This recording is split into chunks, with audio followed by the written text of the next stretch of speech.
Hi friends, welcome to Bharati's kitchen. ఈ వీడియోలో చాలా టేస్టీగా ఉండే సూజీ కోకోనట్ బర్ఫీని ఎలా ప్రిపేర్ చేసుకోవాలో చూపించబోతున్నాను. ఇది చాలా టేస్టీగా ఉంటుంది, అంతేకాకుండా చాలా తక్కువ టైంలో ప్రిపేర్ చేసుకోవచ్చు. సో లేట్ చేయకుండా రెసిపీని స్టార్ట్ చేసేద్దాము. ఫస్ట్ ఈ రెసిపీ కోసం ఒక ప్యాన్లో 1/4 కప్ వరకు నెయ్యిని వేసుకోవాలి. నెక్స్ట్ 1 కప్ వరకు సూజీని వేసుకోవాలి. అంటే బొంబాయి రవ్వ ఉంటుంది కదండి, మనం ఉప్మా ప్రిపేర్ చేసుకుంటాము, ఆ రవ్వను వేసుకోవాలి. ఈ రవ్వని లో ఫ్లేమ్లో ఇలా మిక్స్ చేసుకుంటూనే ఫ్రై చేసుకోవాలి. ఈ రవ్వ ఫ్రై అవ్వడానికి కొద్దిగా టైం పడుతుందండి, 15 to 20 మినిట్స్ వరకు టైం పడుతుంది. అంతవరకు కూడా అంటే రవ్వ నుంచి మంచి అరోమా వచ్చేంత వరకు కూడా ఇలానే ఫ్రై చేసుకోవాలి. ఈ రవ్వ 15 మినిట్స్ పాటు ఫ్రై అయిన తర్వాత ఇందులోకి కాజు పౌడర్ని వేసుకోవాలి. 1/3 కప్ వరకు కాజు పౌడర్ని వేసుకోవాలి. కాజూస్ని రోస్ట్ చేయాల్సిన అవసరం లేదండి, డైరెక్ట్గానే మీరు గ్రైండ్ చేసి వేసుకోవచ్చు.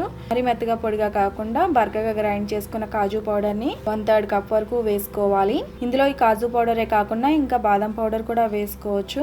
మీరు కాజు బాదం పౌడర్ రెండు వేసుకోవాలి అనుకుంటే రెండు కలిపి 1/2 కప్ ఉండేలా చూసుకోవాలి.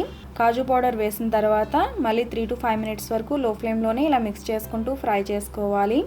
ఇది కొద్దిగా ఫ్రై అయిన తర్వాత ఇందులో 1 కప్ వరకు ఫ్రెష్ కోకోనట్ని వేసుకోవాలి. మళ్ళీ 10 మినిట్స్ పాటు ఇలా లో ఫ్లేమ్లోనే మిక్స్ చేసుకుంటూ ఫ్రై చేసుకోవాలి.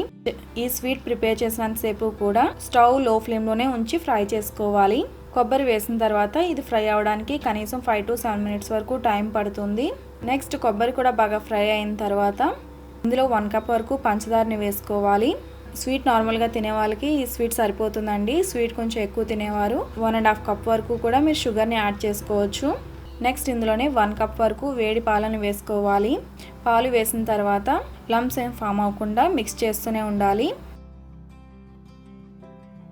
పాలు వేసుకున్న తర్వాత ఈ మిశ్రమం కొద్దిగా గట్టిపడుతూ ఉంటుంది. ఇలా కొద్దిగా దగ్గర పడిన తర్వాత ఇందులో 1/2 స్పూన్ యాలకుల పొడి కూడా వేసుకుని లో ఫ్లేమ్లో ఇలా మిక్స్ చేసుకుంటూనే ఫ్రై చేసుకోవాలి. ఈ స్వీట్ని ప్రిపేర్ చేసినప్పుడు అడుగు మందంగా ఉన్న గిన్నెను కానీ లేదంటే ఇలా నాన్ స్టిక్ గిన్నెను కానీ తీసుకోవాలి, లేదంటే ఈ టైంలో మీకు అడుగున మాడే అవకాశం ఉంటుందన్నమాట. సో పాలు వేసిన తర్వాత ఇది ప్రిపేర్ అవ్వడానికి కనీసం 15 మినిట్స్ వరకు టైం పడుతుందండి. మీరు కంటిన్యూస్గా ఇలా మిక్స్ చేసుకుంటూనే కుక్ చేసుకోవాలి. పాలు వేసిన తర్వాత ఇలా 15 to 20 మినిట్స్ పాటు కుక్ చేసుకుంటూ ఉంటే మీకు ఈ బ్యాటర్ మొత్తం కూడా ప్యాన్ని వదిలేస్తూ ఉంటుంది. అప్పటి వరకు కూడా మీరు కంటిన్యూస్గా మిక్స్ చేస్తూనే ఉండాలి. మీరు ఈ టైంలో ఎక్కువసేపు కుక్ చేయలేదు అనుకోండి, బర్ఫీ మరి సాఫ్ట్గా వస్తుంది. మీరు ఎక్కువసేపు కుక్ చేస్తేనే బర్ఫీ అనేది కరెక్ట్గా వస్తుంది.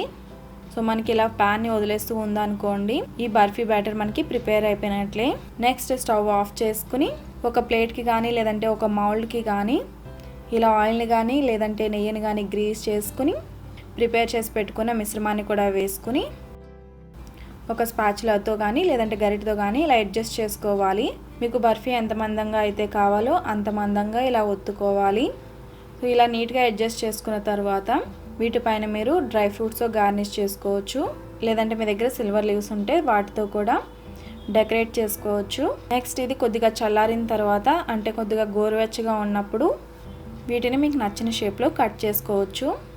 సో చూసారు కదండి, ఇలా చాలా సింపుల్గా రవ్వ కోకోనట్ బర్ఫీని మనం ఈజీగా ప్రిపేర్ చేసుకోవచ్చు. ఈ రెసిపీని మీరు కూడా తప్పకుండా ట్రై చేసి మీ ఫీడ్బ్యాక్ని నాకు ఈ వీడియో కింద కామెంట్ సెక్షన్లో తెలియచేయండి. ఈ రెసిపీ మీకు నచ్చితే తప్పకుండా లైక్ చేయండి. రెసిపీ ఎవరికైనా హెల్ప్ అవుతుంది అనుకుంటే ఈ రెసిపీని తప్పకుండా మీ ఫ్రెండ్స్ అండ్ ఫ్యామిలీస్కి షేర్ చేయండి. మరిన్ని రెసిపీస్ కోసం నా ఛానల్ని సబ్స్క్రైబ్ చేయండి. అలాగే తర్వాత వచ్చే బెల్ ఐకాన్ కూడా క్లిక్ చేయండి. Thanks for watching.